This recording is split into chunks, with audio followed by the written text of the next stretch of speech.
The reason that blushing creates so much anxiety for you is because it feels like you're losing the approval of the people around you. See, most of the things that you do in life, such as the job you get, the way that you speak, the way that you dress, all these things, they're influenced really by one thing, which is approval, primarily from other people. And so today, what I want to teach you is how you can actually use that to your advantage in order to break free from all the anxiety that blushing is causing you. And if you don't know who I am, my name is Colin Clem, and I overcame my fear and embarrassment around blushing for good after nearly 10 years of dealing with it. And I didn't use makeups, creams, medication, therapy, surgery, or anything like that. And now I run a coaching program where I have helped dozens of blushers overcome this fear in the exact same way that I did. And I make these videos really to give away my knowledge for free and give you a taste of what it might be like to be a client in my program, with the ultimate goal of having a few of you join my program so that you can overcome this much faster, much easier, and much more enjoyable than trying to go solo. And so I can keep doing this full time. And so if you're interested, I have a training below that explains more about my method and the actual details of the program, as well as a link to apply directly. So that way you can have a chat with me and see if it's a good fit for you. And so today I want to explain the concept of approval and how you can actually manipulate this idea in your own mind in order to reduce the fear and embarrassment that you feel around blushing.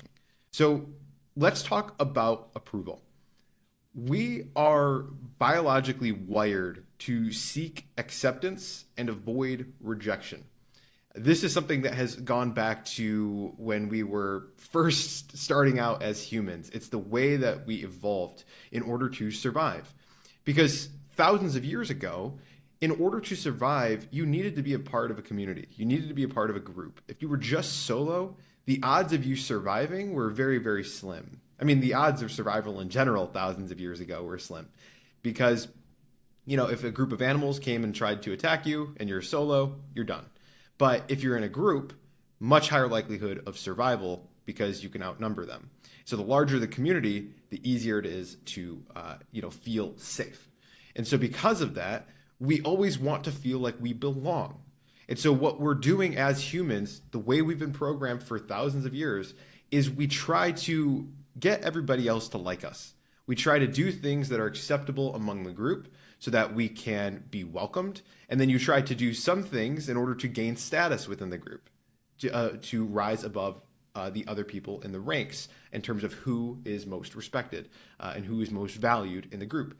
Because again, going back thousands of years, that determined who got food and who got shelter, and all of these things were determined by your status within the group. So we're biologically wired to try to seek status, seek acceptance, and avoid rejection. We never want to be ostracized by the group because that is equivalent to death in our mind. Now, because you have prescribed a negative connotation to blushing in your mind, such as the idea that it makes you look weak or that it makes you look unconfident or whatever other message that you're telling yourself, then it feels like every time that it happens, you're losing social status, that you're being ostracized. People are going to think you're weird. People are not going to welcome you. People are not going to be accepting of you. Even when people aren't saying that or making it obvious, that's what you're telling yourself. That's what your brain currently thinks when you blush. Now, the meaning that you've prescribed to blushing, honestly, it's mostly a false narrative in your head, but that can be its own video. But for the sake of this video, let's just say that it's true. Let's just say that you do, in fact, look weak to other people. That is not true. I hate even saying that, but let's just pretend for a second that that is true. Because like I said, we can make another video that actually breaks down that belief. But the idea of losing the approval around of the people around you because it makes you look weak is what feels so awful. Because when it's happening, your brain is equating this to danger. It's equating this to basically like social death, right? It thinks that the other people around you are going to ostracize you. And because of the way we've been programmed for thousands of years, it equates that to feeling vulnerable and potentially dying. And so it tries everything that it can to avoid that. So that is why your brain gives you fear of blushing, and that's why you feel embarrassment around blushing. It's sort of a warning that your brain is trying to give you to try to get out of the situation and so that you can be safe, so that you aren't ostracized, so that people don't notice, so that people don't make fun of you, so that people don't kick you out of the group and have you be on your own. That is what your brain is trying to do. So your brain is actually just trying to keep you safe. And it's all because of this negative connotation that you have around this idea of blushing. But as a result of this, this is why you start avoiding situations. This is why you cover your face. This is why you take medications. This is why you consider surgery. It's all because you feel a survivalistic need to fit in among everyone around you. You feel like it's required for survival, that it's the end of the world if someone in your life doesn't like you. And it's just because of the way that you've evolved. And it's the same reason why people will be people pleasers. I was a people pleaser for a very long time. I would say yes to other people even when I didn't want to do something, just because I wanted to please them. It's all because you feel desperate to have just everyone in your life like you and approve of you. That's where this all comes from. And it's a safety mechanism. But because of this, you let your entire self-worth be really held hostage by the people that are in front of you, because them and their opinions, whether they're real or imaginary, honestly, a lot of the opinions that you think people have of you are totally made up. If you go and ask them what they really think, oftentimes they don't even notice, or they don't think much of your blushing at all. Again, a separate topic for another video. But them and their opinions are in complete control of your confidence. And so if you don't become aware of this, it's going to feel like you need to please them, or else you're going to die. That's how your brain interprets this. You start losing touch with your own values. You start taking desperate measures to avoid the blushing no matter what happens. You start to feel trapped. You start to feel isolated. You start to feel exhausted. And it's all of this that led you here to watching this video. And so in this video, I want to teach you how to get out of that. Right? So how do you start getting out of that? Well, the first step is simply realizing that your caveman brain tendencies, those outdated tendencies, they haven't adapted to the modern day world. You don't need everyone's approval to survive anymore. That's a fact. So just take emotions out of this for a second. I want to just make sure we're on the same page about this. Do you logically understand that you will not die if your coworker doesn't like you or your coworker makes fun of you? Take whether it feels good or not out of the equation. Factually, will you survive? Will you be okay physically if they don't like you or if they make fun of you? Right? Yes. Okay, so good. We're on the same page there. Now, that is the reason I asked that is because that is the first step to calming yourself down. Because you can realize logically that blushing is not a threat to your physical safety, right? And so I know that some of you actually might be in situations where you're blushing around your managers at your work, and you might interpret this directly as a threat to your job and therefore a threat to your safety in terms of your financial safety. But that's a specific case we can dive into in another video, but that is not true either. Right? It's all about the meaning that you're prescribing to it, that other people just aren't. But you have to realize it's not a threat to your physical safety. It's just a threat to your emotional safety. And so I hope that you fundamentally believe that, because really just becoming aware of that fact is how you can begin feeling that panic that sets in, and just taking a split second to question it, to be I'm going to be fine. And knowing that you're going to be okay, that you're not going to die. And that is the first step, is just simply having that awareness. And having that awareness, it's going to make you feel a little less fearful of it. But that's only the beginning, right? That's really not going to help you a ton. It's just a way to get you to stop going into end of the world panic, is realizing that you're not going to die. But once we are aware that, you don't need the approval of others, now we can focus on the fact that you still want the approval of others. But it is important to realize that this is just a want. This is not a need, the approval that you're seeking, right? And so I'm going to teach you a way to really manipulate this in your own mind so that you still feel like you have social approval, even if you turn beet red. So the second step, the way to actually start reducing the fear and embarrassment dramatically in terms of how you feel about your blushing. And this is the key to really making true progress with this, is being incredibly intentional on who you choose to seek approval from and the identity that you want to uphold in order to gain their approval. So to give you a little story to put this into context, a couple of weeks ago, I went to a dinner with 5 strangers. There is an app, it's called Time Left. It's all around the world. Highly recommend you guys use it if you're interested in getting out of your comfort zone a bit and meeting new people.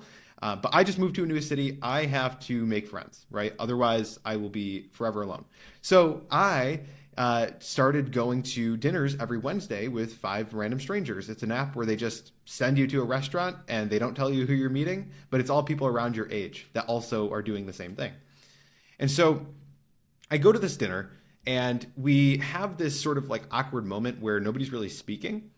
And in that moment, I was like, so what are your guys' hobbies? I wanted to start a little bit of conversation. And so we go around, all 5 other people, they start sharing their hobbies and we talk for a while.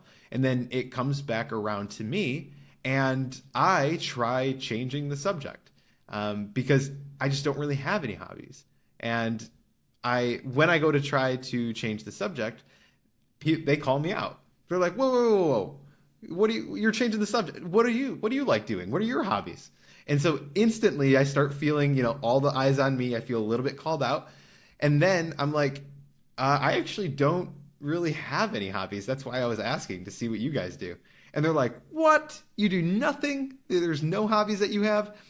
And in that instance, I turned beet red, right? Anybody that is a human with a working nervous system would turn red in that occasion because you're getting called out in front of all these people that you don't even know. And it's a little bit embarrassing, right?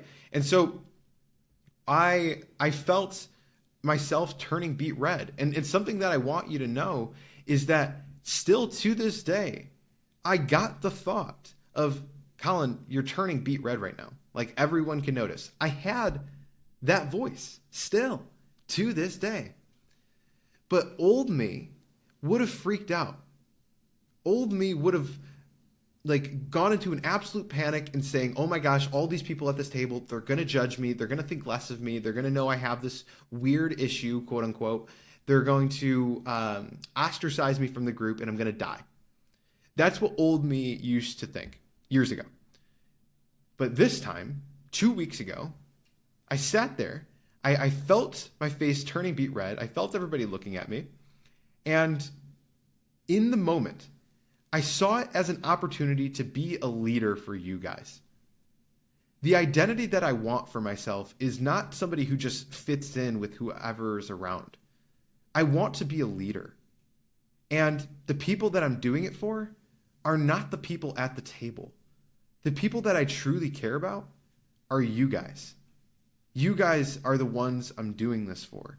The people that I want to inspire, the people that I want to help. And so when I was in that situation and I felt those old blushing thoughts attacking me, I sat there strong and I said, I don't care if people want to point it out.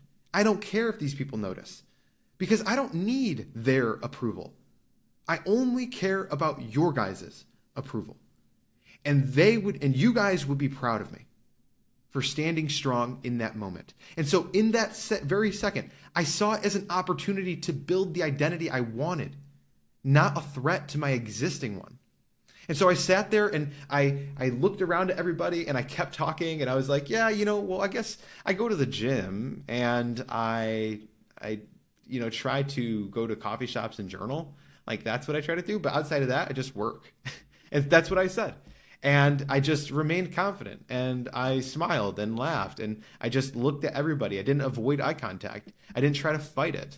And I did that because I had in my mind that if anyone wanted to say anything, I would have said, I know I'm turning red right now. It's something that happens and I don't need your approval. Right? This is something that used to bother me. And right now, this is a great opportunity to show the people that I teach that this is nothing to be afraid of. And you don't need their approval. Right? And so 30 seconds later, 20 seconds later, I don't even know how long, it went away. I calmed down. But the goal wasn't to have it go away, right? The goal was to stand strong and build the identity that I want for myself. And so your job is you need to choose your audience. Whose respect in your life actually matters? Who do you genuinely want to make proud? And what do you need to act like in order to make them proud? What are the actions you need to take? What is the identity that you need to step into to earn their respect? And that's a personal question for you to answer. I can't answer that for you. It has to be something that truly is meaningful to you, something that truly matters. It could be that you want to set a good example for your kids, or it could be being a good teammate. It could be being a good worker at your job to appeal to your managers and to your colleagues and earn their respect. There's different identities that people care about. Some people want to be charismatic. They just want to be outgoing for their friends. Like, there's so many different identities that you could want, but you need to find the people that it would genuinely fulfill you to do hard things for in order to earn their respect. There has to be a group of people that you care about and an identity that you care about more than the blushing. That you care, like in a blushing situation, there has to be a group of people that your mind or a person that your mind can go to that says, this person would be proud of me for what I'm about to do right now, for speaking up, for standing strong.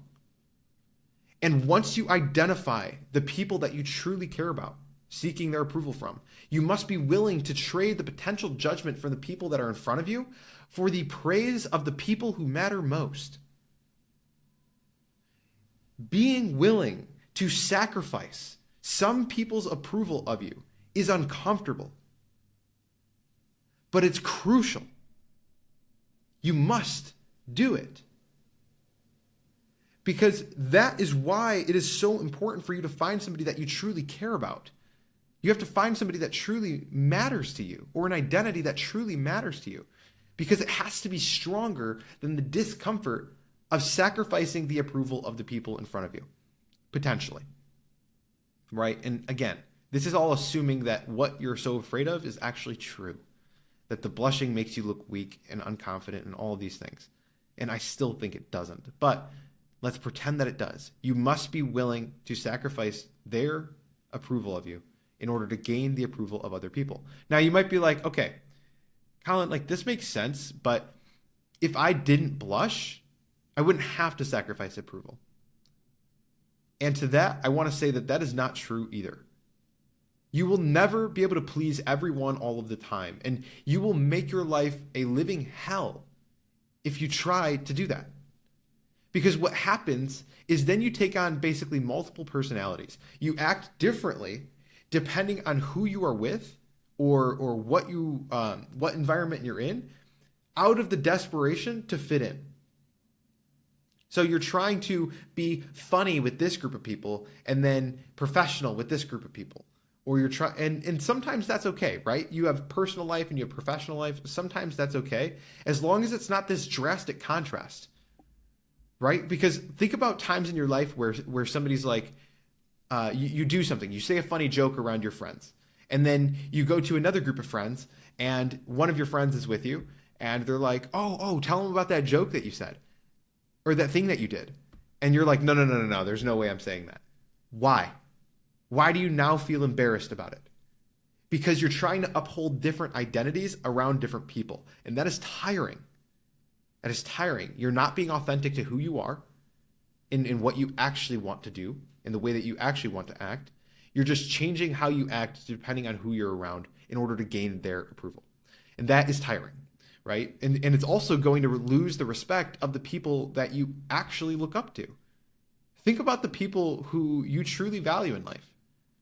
The people that, whether it's a spouse or a kid or a celebrity, an influencer, it doesn't matter. Like, what would they want you to do? What would they be proud of you for? And I imagine that they're not going to be proud of you for being somebody who tries to fit in with whoever's around you. I doubt that. They would probably tell you to be yourself. I mean, think about how they became popular. If it's an influencer, Think about how they got to where they are. If it's somebody that's in a high ranking position, do you think they got there just by like always people pleasing? Or did they take some stands? Did they do some hard things? Did they have to make some tough decisions and lose potentially the respect of some people in order to gain the respect of others? I almost guarantee you they did. And so having those people in mind, having this in mind that you must be, like there's always a trade-off that you're making.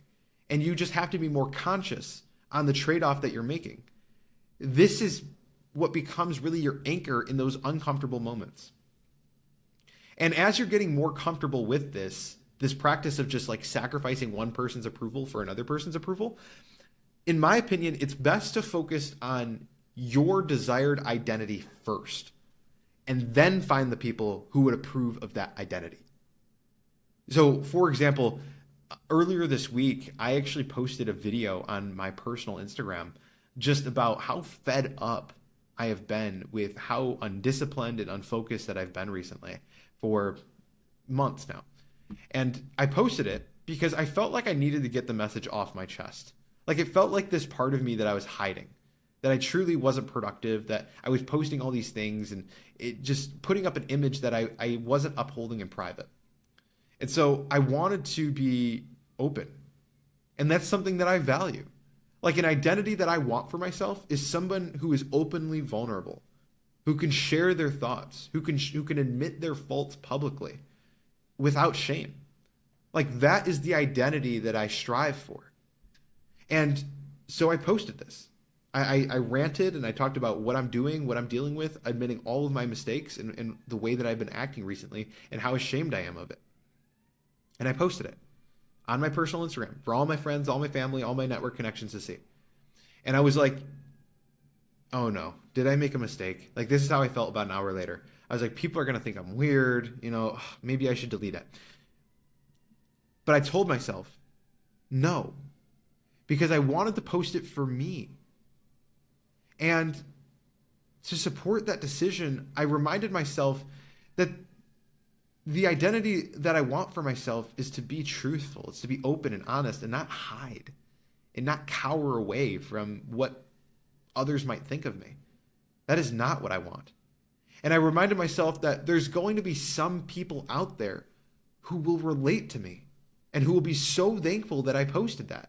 And so, yes, like some people from back home who I totally forgot existed, or people that I just have no interest in being in connection with, might see it and think that I'm weird. Yes, that is going to happen. And does that make me feel a little bit uncomfortable? Sure. But am I living my life to seek their approval? Or am I living my life to connect with the people who truly understand me? Am I going to let the imaginary judgment of people that I have just no intention on being friends with prevent me from creating true connection with the people who could benefit from hearing my message? Think about it. Like the things that you're afraid of doing, you're afraid to speak up because you can't, or you're worried about blushing, right? You're worried about looking weak. But by not speaking up, you look weak. Does that make sense? So sometimes the judgment you're so afraid of is actually what prevents you from living the life that you want. It's what's causing you to have the identity that you don't want. And in my opinion, in my experience with this specific instance of posting this video, the people that are going to judge me, I decided that my desired identity and the people that I'm trying to connect with matter much more to me than them. They matter much more to me than any judgment from people who don't want to see that video. Because the people who are going to judge me for that, they aren't the people that I want in my life anyway. So if anything, it's self-selection. And when you start to do this exercise and you go into a blushing situation, you're still going to have anxiety, you're still going to have shame for a bit. But what's going to change is that instead of spiraling and telling yourself this insane, ridiculous story that makes you feel like a victim, and you're like, oh my God, that's so embarrassing, I can't believe it happened yet again, you'll be able to take back control. You'll be able to immediately remind yourself of who actually matters in your life and the identity that you actually care about building. And then when you start turning red, instead of spiraling, you can tell yourself, this is an opportunity to set a good example for my kids. I want to show them what strength looks like. I want to show them how to be confident in themselves, regardless of what the other people around them think. I want them to be able to go to school and not be affected by the opinions of other kids. And it starts with me setting that example right now. That's what you can say. You can look at it as an opportunity to practice being confident in who you are. This is my moment right now to show that I am confident. This is my moment to show that I am courageous. This is my opportunity to speak up even when I'm afraid, because I care more about helping the team than I do about how I look while doing it. I want to practice being selfless, not selfish. I want to practice being somebody who doesn't let the things that they can't control define them. Like if you have these identities, if you have these people in your life that you're trying to make proud, whether it's you, whether it's your future self, it doesn't matter. Whether it's your spouse, your parent, your kid, your friend, your colleague, your boss, whoever's opinion in your life that actually matters to you, if you can look up to them and then act in alignment in a way that would make them feel proud of you for how you're going to hold yourself in blushing situations, then it becomes not a detriment to your identity. It becomes an opportunity to build it. And you speak up and you participate, and then you feel tremendously proud for doing it. And your brain is going to try to tell you that you should panic. It's going to tell you that you should try to feel embarrassed. But guess what? You'll know why you're doing this. You've already thought about it. And you've already made the commitment emotionally and logically that you are willing to trade the judgment of the other people in front of you for those who matter most. And then you're going to do it. And you're going to know why you're doing it, and you're going to feel proud of yourself for doing it, because those are the only people that matter. The people that you have in the back of your mind. And so this isn't about like not caring about blushing. The solution isn't as simple as that all the time. What it is about caring more about the right things, about the right people, about the right identity and the right characteristics. You have to be willing to trade a little bit of discomfort of blushing in front of people in order to gain the characteristics that you truly want in life. And so you need to take some time to figure out the answers to those two questions. Who do you want to be, and who are you doing it for? What are the characteristics that you want, right? Like, do you want to be courageous? Do you want to be confident? Do you want to be charismatic? Do you want to be truthful? If you want those things, do you want to be helpful? Do you want to be selfless? If you want these characteristics, then why are you obsessing over yourself and afraid to speak up? You have to be willing to trade the temporary discomfort, this old part of your brain trying to keep you safe because it thinks you're going to be shunned by the group, and it thinks that that's deadly to you. You have to say that it's not going to kill you. And in fact, I want to be confident. I want to be charismatic. I want to be selfless. So I need to stop obsessing over how I look, and I need to start serving others. I need to start helping the group. I need to start sharing my opinions. I need to start speaking up even when I feel uncomfortable. I need to start speaking up even though I know I'm going to blush, because that's what a confident person would do. And you say, I don't care if the people in front of me are going to judge me, because there's somebody in my life who I value more who would be proud of me. And you consciously and emotionally make that decision. And you say, that is worth it to me, is making that trade. And so if you want someone in your life who can have your back, feel proud of you, and support you at every step of this process, then I encourage you to apply for my coaching program. I can personally guide you through this process much faster, much easier, much more enjoyable than trying to do it solo. And the link to that is in the description, as well as a free training that explains more about the program as well. But if you're ready to apply, you can apply directly from here. We can hop on a call and see if it's a good fit. And if you got value from this video, then please give it a like, leave a comment down below with your thoughts, and subscribe for more. I have plenty more to come where this came from. And I'll see you guys in the next one. Bye-bye.